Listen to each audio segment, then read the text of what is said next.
నమస్తే జయల్ TV news కి స్వాగతం. ముందుగా హెడ్లైన్స్ చూద్దాం.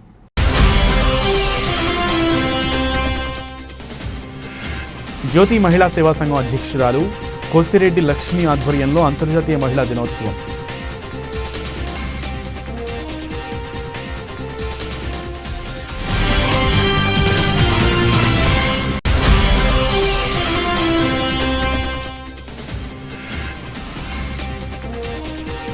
డీసీఎంఎస్ చైర్మన్ పల్లా చిన్నతల్లి ఆధ్వర్యంలో అంతర్జాతీయ మహిళా దినోత్సవ వేడుకలు.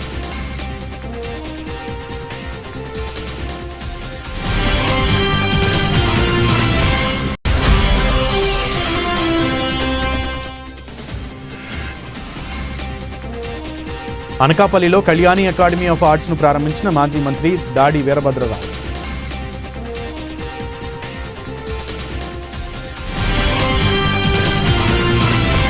గాజువాక జీవీఎంసీ 72వ వార్డు శ్రీనగర్లో సాయంత్రం 6:30 గంటలకు జ్యోతి మహిళా సేవా సంఘం 13వ వార్షికోత్సవం అంతర్జాతీయ మహిళా దినోత్సవం సందర్భంగా జ్యోతి మహిళా సేవా సంఘం అధ్యక్షురాలు కోసిరెడ్డి లక్ష్మి ఆధ్వర్యంలో కేక్ కట్ చేసి పలు సాంస్కృతిక కార్యక్రమాలు ఏర్పాటు చేశారు. ఈ కార్యక్రమానికి ముఖ్య అతిథిగా గాజువాక వైసీపీ ఇన్ఛార్జ్ తిప్పల దేవన్ రెడ్డి విచ్చేసి పలు మహిళలను సత్కరించారు.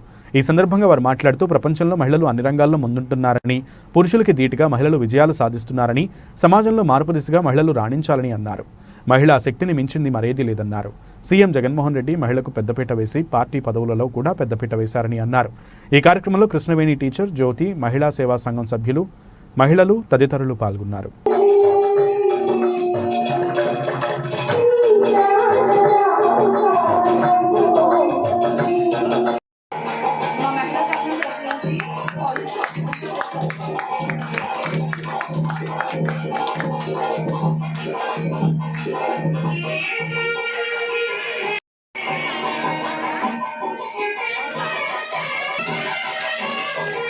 ఒకసారి సైడ్కి రమ్మా ఒకసారి.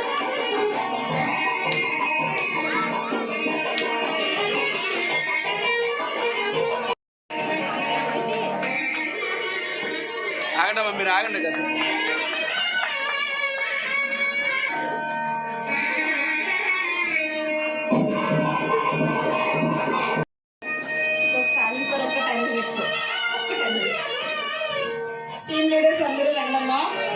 మరి అన్ని విధాలుగా వాళ్ళు బాగుండాలని, వాళ్ళు బాగుంటేనే ఆ కుటుంబం బాగుంటుందని ప్రతి ఒక్కరికి తెలిసినటువంటి విషయం ఇది. మరి దీని మీద ప్రతి ఒక్కరు కూడా, మీ అందరూ కూడా, మహిళలందరూ కూడా రాబోయే రోజుల్లో ఉన్నతమైన స్థానాలకు ఎదగాలని ఆ భగవంతుడు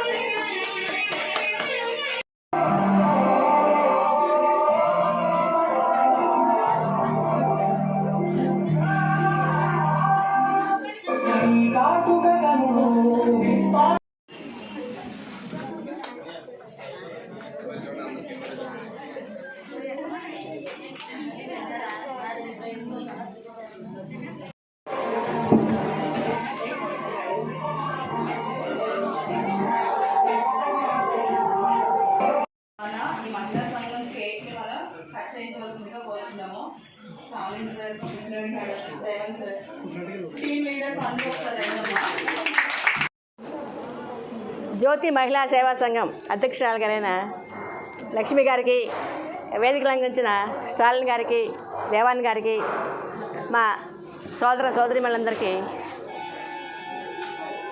అండి.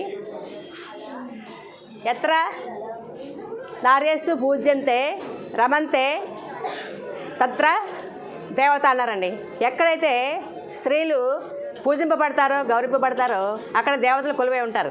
అలాగా ఈ ప్రాంగణం చూస్తుంటే అంత దేవతామూర్తులు కొలువైనట్టుగా, ఎంత గ్రాండ్గా ఈ మహిళా దినోత్సవాన్ని ఎంతో సంతోషంగా పండుగ వాతావరణం నెలకొందండి. ఇక్కడ చాలా బాగా నిర్వహిస్తున్నారు. అందరికీ నా సోదరి మళ్ళందరికీ కూడా మహిళా దినోత్సవ శుభాకాంక్షలు అండి. Thank you. తెలియజేస్తాను. అదేవిధంగా జ్యోతి మహిళా సేవా సంఘం వారు 13వ వార్షికోత్సవం మరి వాళ్ళకి కూడా, ఎందుకంటే మరి ఈరోజు పెద్ద ఎత్తున ఈ యొక్క మహిళా దినోత్సవ వేడుకలు చాలా ఘనంగా జరుగుతున్నాయి. ఎందుకంటే ఇందాక పెద్దలు చెప్పినట్టు పూర్వం మహిళలందరూ కూడా ఇంటికే పరిమితం అయినటువంటి మనందరూ చూసాం. ఆ రోజుల్లో 30-40 సంవత్సరాల కిందట వేరేగా ఉండేది. ఇప్పుడు మహిళలు ఏదైతే గాంధీజీ గారు కళ్ళకన్నారో మహిళ అన్నది చాలా స్వేచ్ఛగా రాత్రి 12 అయినా కూడా స్వేచ్ఛగా తిరిగేటటువంటి రోజులు రావాలని, మరి అటువంటి రోజులు ఇప్పుడు మనందరం చూస్తున్నాం.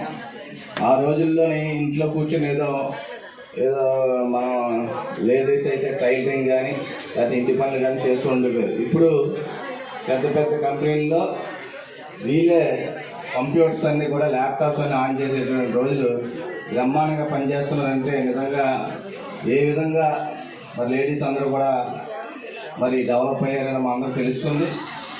అదే కాకుండా గవర్నమెంట్ కూడా పెద్ద ఎత్తున వాళ్ళకి 50% రిజర్వేషన్, ప్రతి దాంట్లో కూడా 50% రిజర్వేషన్ కల్పించడం పాటు మరి మహిళలందరూ కూడా మరి వాళ్ళు డెవలప్మెంట్ కోసం కానీ వాళ్ళ రాజకీయంగా అవకాశాలు కానీ అన్ని విధాలుగా కూడా వాళ్ళు కల్పించిన విషయంలో కానీ మనం చూస్తున్నాం. అదే కాకుండా ఏది ఇచ్చినా సరే మహిళలకే ఇళ్ళ పట్టా ఇచ్చినా ఏది ఇచ్చినా కూడా వాళ్ళ పేరు మీద ఇస్తున్నారు. ఎందుకంటే మహిళ అన్నది వాళ్ళు చాలా చక్కగా ఒక కుటుంబాన్ని చాలా జాగ్రత్తగా తీసుకెళ్తారు. అదే మగవాళ్ళకి ఇస్తే గాజువాక డీసీఎంఎస్ చైర్మన్ పల్లా చిన్నతల్లి ఆధ్వర్యంలో సాయంకాలం 5 గంటలకు స్థానిక టీఎన్ఆర్ ఫంక్షన్ హాల్ సమీపంలో అంతర్జాతీయ మహిళా దినోత్సవ వేడుకలు ఘనంగా జరిగాయి. ఈ కార్యక్రమానికి గాజువాక ఎమ్మెల్యే తిప్పల నాగిరెడ్డి విచ్చేసి ముందుగా కేక్ కట్ చేశారు. అనంతరం ఆయన మాట్లాడుతూ ప్రపంచంలో మహిళలు అన్ని రంగాల్లో ముందుంటున్నారని, పురుషులకి ధీటుగా మహిళలు విజయాలు సాధిస్తున్నారని, సమాజంలో మార్పు దిశగా మహిళలు రాణించాలని అన్నారు. మహిళా శక్తిని మించింది మరేదీ లేదన్నారు. అలాగే సీఎం జగన్మోహన్ రెడ్డి మహిళలకు పెద్దపీట వేసి పార్టీ పదవులలో కూడా పెద్దపీట వేశారని అన్నారు. ఈ వైసీపీ మహిళా నాయకులు, వైసీపీ నాయకులు అధిక సంఖ్యలో ఈ కార్యక్రమంలో పాల్గొన్నారు.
అంతర్జాతీయ మహిళా దినోత్సవ సందర్భంగా మహిళలందరికీ ముందుగా మహిళా దినోత్సవ శుభాకాంక్షలు తెలియపరచుకుంటున్నాం. మరి ఈరోజు మహిళలు మహాశక్తిగా ఎదగనందుకు సమాజంలో అన్ని రకాలుగా అవకాశం ఇచ్చినటువంటి మన ముఖ్యమంత్రి వర్యులకు కూడా ముందుగా హృదయపూర్వక ధన్యవాదాలు తెలియపరచుకోవాలి. మహిళలు కూడా సమాజంలో 50% ఉన్నారు. రెండోది మహిళ ఈ సృష్టికి కూడా మూలం. మహిళ లేనిదే సృష్టి లేదు. స్త్రీ పురుషులు ఆది దంపతులు పార్వతీ పరమేశ్వరులు సృష్టించిన సృష్టి ఈ ప్రపంచంలో మనం అందరం ఏ రకంగా ఉన్నామంటే చేత ఆ సృష్టికి పార్వతీ రూపమైనటువంటి మీ మహిళలందరూ కూడా మీ హక్కుల్ని రక్షించుకోనందుకు, మీ హక్కులు సాధించుకోనందుకు ఆ రోజుల్లో మరి పూర్వీకులందరూ మహిళలందరూ కూడా పోరాడి కొన్ని హక్కుల్ని సంపాదించుకున్నారు. ఇవాళ పోరాడుకుంటానే మిమ్మల్ని అందరినీ కూడా అందలం ఎక్కించే విధంగా మీకు కూడా జనాభా ప్రాతిపదికన 50% ఉన్నప్పుడు అన్ని రంగాల్లో మిమ్మల్ని కూడా ఎంకరేజ్ చేయాలని ఈనాటి ముఖ్యమంత్రి వర్యుల ద్వారా అదే దిశలో ప్రయాణం చేస్తున్నందుకు మనమందరం గర్వపడాలి. ఈరోజు ఒక రంగం అని చెప్పడానికి ఏం లేదు. ఈరోజు ఇక్కడ మా ఉమెన్స్ డే ప్రోగ్రాంకి ముఖ్య అతిథిగా విచ్చేసిన గాజువాక శాసనసభ్యులు తిప్పల నాగిరెడ్డి గారికి, అలాగే ఈ కార్యక్రమాన్ని ఏర్పాటు చేసిన DCMS చైర్మన్ పల్లా చింతల్ గారికి, ఈ కార్యక్రమానికి విచ్చేసిన ప్రతి ఒక్క మహిళలకి, మా మహిళలకు తోడుగా విచ్చేసిన మగవారందరికీ ముందుగా నా ధన్యవాదాలు తెలియజేస్తున్నాను. మహిళా దినోత్సవం అంటే దీన్ని ఒక వ్యక్తితో ఇచ్చింది కాదు, మాకు మహిళలందరూ కష్టపడి సాధించుకున్న రోజు మహిళా దినోత్సవం. దీన్ని మొదటగా శ్రామిక దినోత్సవంగా జరుపుకునేవారు. అలాంటి ఈ రోజుని వాళ్ళు ఏ విధంగా సాధించుకున్నారంటే, పని వేళలో 12 గంటలుండి వేతనం తక్కువగా ఉండేది. అలాంటి దానికి పని వేళలు తగ్గించి వేతనాన్ని కష్టానికి ఫలితంగా సరిపడేంత ఫలితాన్ని ఇవ్వడం కోసం కష్టపడి సాధించుకున్న రోజు ఈరోజు మహిళా దినోత్సవం. అలాంటి ఈ రోజుని ఒక మహిళ అంటే తల్లి అంటే ప్రతిరోజు శ్రమించే ఒక శ్రామికురాలుగానే చెప్పుకోవాలి. ఆవిడ ప్రేమకు మూర్తి, తన కుటుంబం కోసం నిరంతరం శ్రమించే శక్తి. అలాంటి తల్లికి ఈరోజు మహిళా దినోత్సవం మనం చెప్పాలి. ఒక చెల్లిగా తన తోడ పుట్టిన వ్యక్తులకి, అన్నదమ్ములకి, అక్క చెల్లెలకి అందరికీ తన ప్రేమను పంచే ప్రేమమూర్తి మహిళ. ఈరోజు అంతర్జాతీయ మహిళా దినోత్సవం సందర్భంగా గాజువాక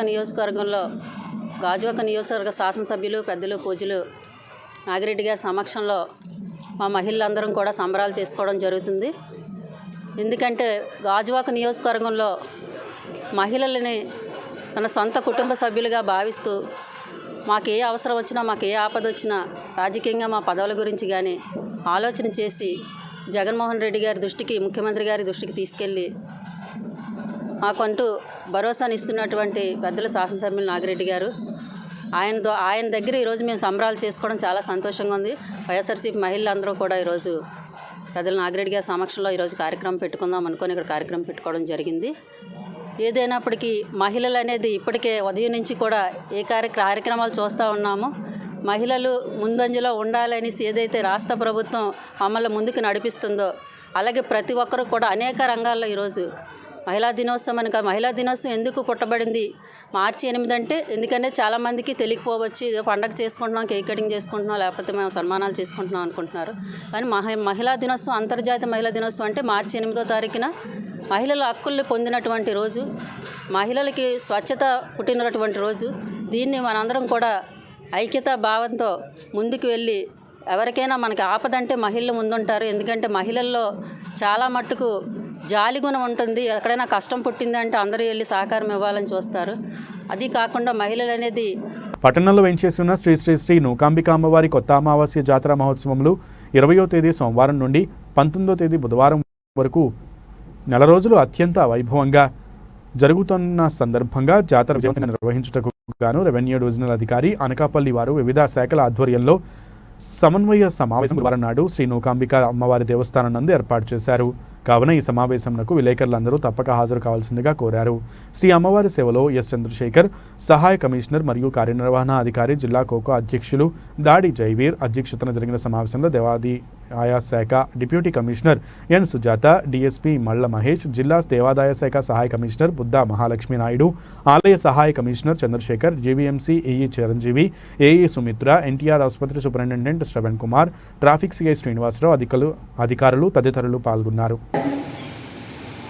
మరి ప్రతి ఏటా కూడా ఏడు మంది మన మాటలు కలిసేవాళ్ళు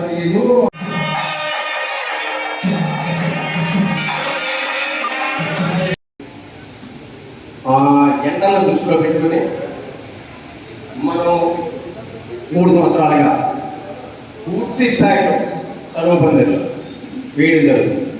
ఆ చదువు పందిళ్ళన్నీ కూడా కమ్మలతో వేస్తాం. ఎండలో ఒక 45 డిగ్రీస్ రీచ్ అయ్యే పరిస్థితులు ఉన్నాయి. కాబట్టి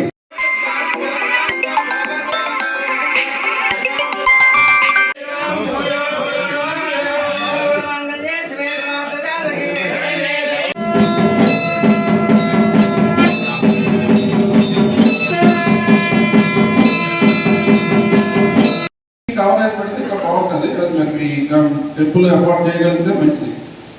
సీసీటీవీ కావాలని పెట్టి మనం కమెంట్ కంట్రోల్లో మనం పెట్టుకుంటే మా ప్రాంతాల్లో సో మనం వాచ్ చేసి ఎక్కడ ప్రాబ్లం ఉన్నా మనం వెళ్ళొచ్చు. ఈ కమెంట్ కంట్రోల్లో even fire department, medical department, GPMC, electricity, police అందరూ ఉండాలి. ఎవరో రిప్రజెంటేటివ్. అది మనం ప్లాన్ చేస్తాం ఈసారి. నెక్స్ట్ ఓఎన్పీసీలు అన్నారు కాబట్టి డెఫినెట్గా నెప్పలు మహిళా పోలీసులు మేము పెడతాము.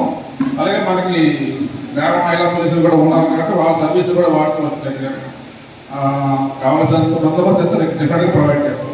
మేము చెప్పిన ఫెసిలిటీస్ మాకు మీరు ప్రొవైడ్ చేయాలి. అదే మా దగ్గర ఉన్న ఫైర్ సర్టిఫికేట్ బాక్స్ రెడీ చేసాం, అంటే గోల్ని రెడీ చేసాం, పైప్ లైన్స్ అన్ని రెడీ చేసాం,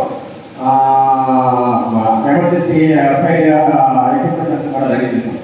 దానికి ఎట్లా ఆపరేట్ చేయాలంటే వర్క్ చేసేటట్టు మనకి ప్రాబ్లమ్ సాల్వ్ అవుతుంది. ఎందుకంటే మనం ప్రాబ్లం వచ్చిన ఆ డిపార్ట్మెంట్ ఎదుర్కొని వాళ్ళందరూ రావడానికి అవ్వదు. కాబట్టి కమాండ్ కంట్రోల్ 24 అవర్స్ ఎవరో ఒక ఈచ్ వింగ్ తరఫున ఈచ్ డిపార్ట్మెంట్ తరఫున ఒక పర్సన్ ఉండేటట్టు మాకు అది అరేంజ్ చేయండి. ఆ తర్వాత మేము కొన్ని చోట్ల బార్గెనింగ్ చెప్తాము, అక్కడ బార్గెనింగ్స్ కావాలి మాకు. అండ్ పార్కింగ్ ప్లేస్ మనం ఐడెంటిఫై చేయాలి. మ్యాక్సిమం మనకి టెంపుల్కి ఇబ్బంది ఏంటంటే ట్రాఫిక్ వెహికల్స్ మనం ఫ్రీగా ఫ్లో అయ్యేది చేయగలిగితే మనకు ప్రాబ్లం ఉండదు. కాబట్టి 11వ తారీఖు ఎలక్షన్ అయిపోతే 15 మేము వస్తాం. నేను మన ఆఫీసీ గారు వస్తారు. ఒకసారి మీరు కూడా వచ్చి జీవీఎంసీ కూడా ఉంటే మనకి మీ ఎంకరేజ్మెంట్ అన్నారు, అవి రిమూవ్ చేయాలి.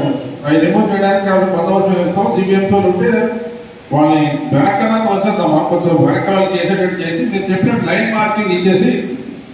అనకాపల్లిలో కళ్యాణి అకాడమీ ఆఫ్ ఆర్ట్స్ను ప్రారంభించారు మాజీ మంత్రి దాడి వీరభద్రరావు. గత 20 సంవత్సరాలుగా అనకాపల్లిలో కళ్యాణి మ్యూజిక్ అకాడమీ ద్వారా అనేక మంది కళాకారులను తయారు చేసిన సినీ మ్యూజిక్ డైరెక్టర్ ఇంద్రగంటి శ్రీనివాస్ ఆధ్వర్యంలో నూతనంగా ఏర్పడినటువంటి కళ్యాణి అకాడమీ ఆఫ్ ఆర్ట్స్ను స్థానికంగా జార్జ్ క్లబ్ ఎదురుగా గురువారం మాజీ మంత్రి దాడి వీరభద్రరావు ప్రారంభించారు. ఈ సందర్భంగా మాజీ మంత్రి మాట్లాడుతూ కళ్యాణి అకాడమీ ఆఫ్ ఆర్ట్స్ ద్వారా అనేక మంది కళాకారులను తయారు చేస్తున్న ఇంద్రగంటి శ్రీనివాస్ను అభినందించారు. త్వరలోనే ఈ సంస్థకు గుర్తింపు కోసం రికమెండేషన్ చేస్తామని అన్నారు. కళ్యాణి అకాడమీ ఆఫ్ ఆర్ట్స్ అధినేత ఇంద్రగంటి శ్రీనివాస్ మాట్లాడుతూ ఉత్తరాంధ్రలోనే అతిపెద్ద అకాడమీ ఆఫ్ ఆర్ట్స్ ఈ సంస్థ అని అన్నారు. ఈ సంస్థలో డాన్స్, సింగింగ్, వయోలిన్ పాటలు, కీబోర్డ్, గిటార్, డ్రమ్స్, తబలా, వీణ మొదలైన అన్ని రకాల వాయిద్యాలు పీజీ క్వాలిఫైడ్ టీచర్స్తో నేర్పిస్తున్నామని అన్నారు. ఈ ఏరియాలో తయారు చేసుకుంటున్నటువంటి చిన్న చిన్న షార్ట్ ఫిలిం మా సంస్థ పూర్తి అందుబాటులో ఉంటుందని అన్నారు. ఈ కార్యక్రమంలో వైఎస్ఆర్సీపీ నాయకులు కొనతాల మురళీకృష్ణ, కొనతాల జగన్, బాబీ, మధు తదితరులు పాల్గొన్నారు.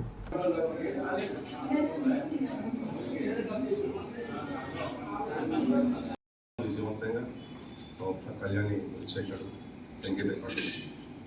ఇప్పుడు అనకాపల్లి జిల్లా యొక్క మనకి పెద్ద పెద్ద సంస్థలు వస్తున్నట్టే, పెద్ద పెద్ద వ్యవస్థలు వస్తున్నట్టే మా తమ్ముడు కూడా ఈ అకాడమీని పెద్ద చేసి అనకాపల్లికి అందించడం అనేది వరంగా భావిస్తూ ఉన్నాం. సహజంగా పేరులో లక్ష్మీదేవిని పెట్టుకున్న తమ్ముడు, కానీ ఒళ్ళంతా సరస్వతి స్వరూపాన్ని నింపుకొని అటు నృత్యాన్ని ఇటు సంగీతం కూడా ప్రోత్సహిస్తున్నారు. ముఖ్యంగా ప్రతిభ ఒకటి ఉంటే సరిపోదు, ఆ ప్రతిభ తగ్గ ప్రోత్సాహం కూడా కావాలి. అటువంటి ప్రోత్సాహం మా గురువుగారు ఖచ్చితంగా అది డిప్లొమా, డిగ్రీ ఏదో ఒకటి ఉండాలి, ఏదో ఒకటి పంపించాలి ఇన్స్టిట్యూట్ నుంచి పైకి. అది మన తాలూకు జయంగా పెట్టుకున్నట్టయితే మనకు జాబ్ సాటిస్ఫాక్షన్. డిప్లొమా ఇచ్చి మనం పంపిస్తున్నాం, ఒక డిగ్రీ ఇచ్చి పంపిస్తున్నాం బయటికి అనేటువంటి సాటిస్ఫాక్షన్ మనకు కూడా ఉండడం జరుగుతుంది. కాబట్టి ఒక మంచి సంస్థని ఇవాళ సాహసంగా అనకాపల్లిలో దీన్ని పెట్టడం అనేది సాహసమే. ఎందుకంటే రికార్డింగ్ థియేటర్ కూడా ఉంది, బాలువారి వీధులు గతంలో ఉంటుంది. ఇప్పుడు ఈ రికార్డింగ్ థియేటర్ సినిమా వాళ్ళు కూడా వచ్చి విశాఖపట్నంలో ఇదివరకు చాలా ఎక్కువ ఉండి ఇప్పుడు వస్తున్నాయి. నేను కూడా కొన్ని సినిమా షూటింగ్స్ నిన్న మొన్న కూడా జరిగాయి. సో వాళ్ళెవరు ఇక్కడ రికార్డింగ్ థియేటర్ ఉపయోగించుకోవచ్చు. ఇప్పుడు టెక్నాలజీని పెట్టి హైదరాబాద్లో ఉన్న, మద్రాసులో ఉన్న ఆర్టిస్టులు కానీ, ప్లేబ్యాక్ సింగర్స్ కానీ ఇక్కడ నుంచి రికార్డింగ్ చేసేటువంటి అవకాశం ఈ టెక్నాలజీ ద్వారాగా ఇంద్రగంటి శ్రీనివాస్ పెట్టడం జరిగింది. వాళ్ళు ఇక్కడికే వచ్చి రికార్డింగ్ చేయాల్సిన అవసరం లేదు, పాడాల్సిన అవసరం లేదు, టైపింగ్ చెప్పాల్సిన. ఇందులో తయారైన కళాకారులు కూడా ఎన్నో సంస్థలకు వెళ్ళి ఉత్తమమైన స్థానంలో ఎదగడం జరిగింది. ఇటువంటి సంస్థ ఇంకా ఎదగాలని పెద్దల ఆశీస్సులు ఉన్నారని, ఎందుకంటే వీరభద్ర గారు లాంటి బోధించడమే కాకుండా ఆంధ్ర యూనివర్సిటీ నుంచి డిప్లొమా, ఆ డిప్లొమాకి వీళ్ళని ప్రైవేట్గా ఎపేర్ చేస్తున్నాడు. ఇక్కడ విద్యార్థులు ఆంధ్ర యూనివర్సిటీలో ప్రైవేట్గా ఈ సంస్థ ద్వారాగా ఎపేర్ అయి డిప్లొమాలు, డిగ్రీలు సంపాదించుకున్నటువంటి విషయం మీరు చాలామందికి తెలియకపోవచ్చు. మంచిది. ఇప్పుడు నేను చెప్పింది ఏంటంటే వాళ్ళు ఉన్నారు, అలాంటి వాళ్ళందరూ కూడా ఈ రికార్డింగ్ స్టూడియోని చక్కగా వాళ్ళు వాడుకోవచ్చు. వాళ్ళందరి కోసం నేను ఇక్కడ మనకి రూరల్ ఏరియాలో అందరికీ అందుబాటులో ఉండాలనే ఉద్దేశంతోనే ఈరోజు ఈ రికార్డింగ్ స్టూడియో ఈ స్థాయిలో పెట్టడం జరిగింది. దాదాపు 25 లక్షల రూపాయల ఎక్విప్మెంట్ మన దగ్గర ఉంది స్టూడియోలో. అంటే వైజాగ్లో కూడా లేని ఎక్విప్మెంట్ మన దగ్గర అనకాపల్లిలో అవైలబుల్గా ఉంది. దాన్ని ఈ చుట్టుపక్కల వాళ్ళందరూ ఉపయోగించుకుంటే నేను సంతోషిస్తాను ఫస్ట్. ఎందుకంటే అందరూ ఎదగాలి. ఇప్పుడు ఎవరైతే ఈ షార్ట్ ఫిల్మ్స్ అవి చేస్తూ చాలా మంది డైరెక్టర్స్, చాలా మంది పెద్ద స్థాయికి వెళ్ళిన వాళ్ళు ఉన్నారు. మన రూరల్ ఏరియాలో కూడా అలాగా చాలా మంది షార్ట్ ఫిల్మ్స్ అవి చేస్తున్న వాళ్ళు ఉన్నారు. వాళ్ళందరూ దీన్ని ఉపయోగించుకుని వాళ్ళు ఎదిగి వాళ్ళు పెద్ద స్థాయికి వెళ్తే ఫస్ట్ ఆనందించేవాడు నేనే అవుతాను.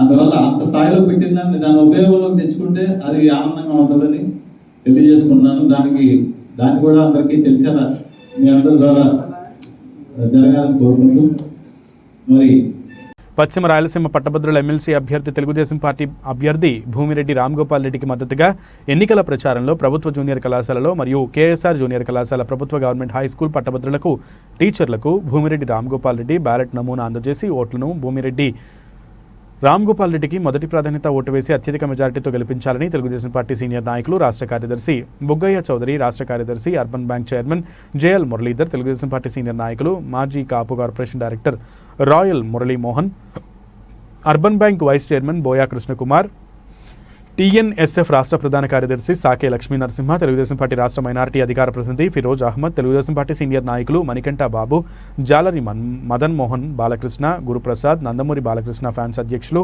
మార్కెట్ శ్రీధర్, సునీల్ రాయల్, పశ్చిమ రాయలసీమ పట్టభద్రుల ఎమ్మెల్సీ తెలుగుదేశం పార్టీ అభ్యర్థి భూమిరెడ్డి రామ్గోపాల్ రెడ్డికి మద్దతుగా ఎన్నికల ప్రచారంలో ప్రభుత్వ జూనియర్ కళాశాలలో అలాగే వివిధ పాఠశాలల్లో నిర్వహించారు. టీచర్లకు విజ్ఞప్తి చేశారు. మొదటి ప్రాధాన్యత ఓటు రామ్రెడ్డికి వేసి గెలిపించాలని విజ్ఞప్తి చేశారు. టీడీపీ రాష్ట్ర అధ్యక్షులు అచ్చెన్నాయుడు బనగానపల్లె స్థానిక తెలుగుదేశం పార్టీ కార్యాలయంకు వచ్చారు. అచ్చెన్నాయుడును మర్యాదపూర్వకంగా ఆహ్వానం పలికారు. మాజీ ఎమ్మెల్యే బీసీ జనార్దన్ రెడ్డి బనగానపల్లిలో ఎమ్మెల్సీ ఎన్నికల ప్రచారంలో తెలుగుదేశం పార్టీ ఏపీ అధ్యక్షుడు కింజారపు అచ్చెన్నాయుడు పర్యటన. ఒక్క ఛాన్స్ పేరుతో అధికారంలోకి వచ్చిన జగన్ సైకో ముఖ్యమంత్రిగా వ్యవహరిస్తూ రాష్ట్రాన్ని అప్పులపాలు చేశారని విమర్శించారు. జగన్ సంక్షేమం పేరుతో ప్రజలను మోసం చేస్తున్నారని, తెలుగుదేశం పార్టీ పథకాలనే పేర్లు మార్చి ఇస్తున్నారని, రాష్ట్రంలో అభివృద్ధి మాత్రం సున్నా అని, జగన్ 4 ఏళ్ల పాలనలో రోడ్లు, పరిశ్రమలు, ఇరిగేషన్ ప్రాజెక్టులు ఒకటి పూర్తి చేయలేదు. ముఖ్యమంత్రి జగన్ 4 ఏళ్ల పాలనలో 11.50 లక్షల కోట్లు అప్పులు చేశారని, బటన్ నొక్కి 1.80 కోట్ల రూపాయలు ప్రజలకు పంచానని జగన్ చెప్తున్నారు. మిగతా 10 లక్షల కోట్లు ఎక్కడికి వెళ్లాయని ముఖ్యమంత్రిని ప్రశ్నించారు అచ్చెన్నాయుడు. జగన్ 4 ఏళ్ల పాలనలో అధికార ధనదాహంతో తెలుగుదేశం ప్రభుత్వ హయాంలో వచ్చిన పరిశ్రమలన్నింటినీ వెళ్లగొట్టారని, తెలుగుదేశం 5 ఏళ్ల కాలంలో చంద్రబాబు నాయుడు సాగునీటి ప్రాజెక్టుల కోసం 65,000 కోట్ల రూపాయలు ఖర్చు చేస్తే ఈ 4 ఏళ్లలో జగన్ రెడ్డి 2,000 కోట్లు మాత్రమే ఖర్చు చేశారా అసలు అని ప్రశ్నించారు. విశాఖలో నిర్వహించిన సమిట్ ఒక బోగస్ జగన్ను నమ్మి ఒక్క పారిశ్రామికవేత్త కూడా రాష్ట్రంలో పెట్టుబడులు పెట్టే పరిస్థితి లేదని, ఉన్న పరిశ్రమలన్నీ వెళ్లగొడుతున్నారు. విశాఖ సమిట్లో సోలార్ ఎనర్జీ పేరుతో తన సొంత మనుషుల కంపెనీల ద్వారా 1,000 ఎకరాల భూమిని దోపిడీకి జగన్ పథకం చేశారని అన్నారు. తెలుగుదేశం పార్టీ 2019లో ఓటమి చెందిన తర్వాత 4 సంవత్సరాలు అయింది. 2019వ సంవత్సరంలో జగన్మోహన్ రెడ్డి ప్రతిపక్ష నాయకుడిగా అవాస్తవాలన్నీ ప్రజానీకానికి తెలియచేసి ఆచరణటువంటి సాధ్యం కానటువంటి హామీలు ఇచ్చి ఒక్క అవకాశం అని చెప్పి ప్రజానీకానికి మోసం చేసి అధికారంలోకి వచ్చి కూడా 4 సంవత్సరాలు అయింది. ఈ 4 సంవత్సరాల్లో మొత్తం రాష్ట్రాన్ని అన్ని రంగాలలో కూడా భ్రష్టు పట్టించాడని చెప్పి ఈ సందర్భంగా తెలియజేస్తున్నాను. ఏదైనా ఒక ప్రభుత్వం అధికారంలోకి వచ్చిన తర్వాత ప్రభుత్వ పరిపాలనలో కొన్ని వర్గాలు, కొన్ని ప్రాంతాలు, కొంతమంది వ్యక్తులు అన్యాయానికి గురి కావచ్చు. కానీ స్వతంత్ర భారతదేశంలో ఆంధ్రప్రదేశ్ ఏర్పడిన తర్వాత మొట్టమొదటిసారి ఒక ప్రభుత్వం వల్ల, ఒక సైకో ముఖ్యమంత్రి వల్ల, ఒక శాడిస్ట్ వల్ల రాష్ట్రంలో ఉన్నటువంటి అన్ని ప్రాంతాలు 5 కోట్ల మంది ప్రజానీకం ఇబ్బందులు పడుతున్నటువంటి విషయాన్ని ఈ సందర్భంగా తెలియచేస్తున్నాను. ఇప్పుడిప్పుడే ప్రజలు తెలుసుకున్నారు. మీరందరూ కూడా చూశారు. తెలుగుదేశం పార్టీ ఓటమి చెందిన తర్వాత ఈ సైకో ముఖ్యమంత్రి ఆంధ్రప్రదేశ్ రాష్ట్రంలో ఇంకొక పార్టీ ఉండకూడదు, ఒకే ఒక పార్టీ ఉండాలి, అది కూడా వైఎస్ఆర్ పార్టీ. నేనే 34 సంవత్సరాలు ఈ రాష్ట్రానికి ముఖ్యమంత్రి అవ్వాలని ఉండాలని విర్రవీగి మాట్లాడినటువంటి రోజులు కూడా మనం చూసాం. ఆ రకంగా ప్రయత్నం చేశాడు. తెలుగుదేశం పార్టీని ఇబ్బంది పెట్టడానికి అనేక విధాల ప్రయత్నం చేశాడు. కార్యకర్తల్ని ఆర్థికంగా ఇబ్బంది పెట్టాడు. తెలుగుదేశం పార్టీలో బలమైనటువంటి నాయకులందరి మీద కేసులు పెట్టి నాతో ప్రారంభించారు. ఇక్కడ శాసనసభ్యులుగా పనిచేసినటువంటి జనార్దన్ రెడ్డి గారికి అయితే ఎన్ని ఇబ్బందులు పెట్టారో మీ అందరూ సజీవ సాక్షులు. ఎందుకు ఈ ఇబ్బందులు పెట్టారు?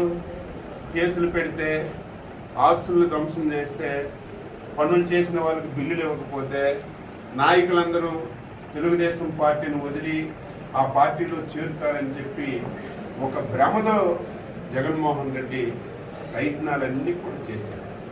నేను చాలా సందర్భాల్లో చెప్పాను, తెలుగుదేశం పార్టీ వైసీపీ లాగా గాలికి పుట్టినటువంటి పార్టీ కాదు ఇది. విశ్వవిఖ్యాత నట సార్వభౌముడు నందమూరి తారక రామారావు. బులెటిన్ ముగించే ముందు హెడ్లైన్స్ మరొకసారి.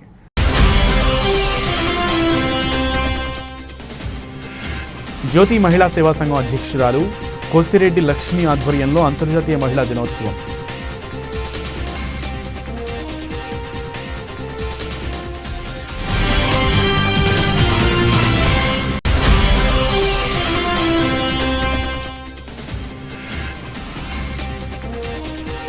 డీసీఎంఎస్ చైర్మన్ పల్లా చిన్నతల్లి ఆధ్వర్యంలో అంతర్జాతీయ మహిళా దినోత్సవ వేడుకలు.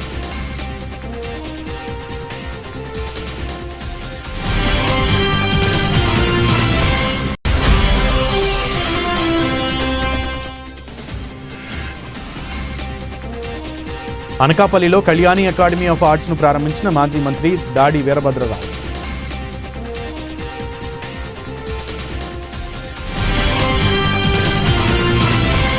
ఇవి బులెటిన్ విశేషాలు. నమస్కారం.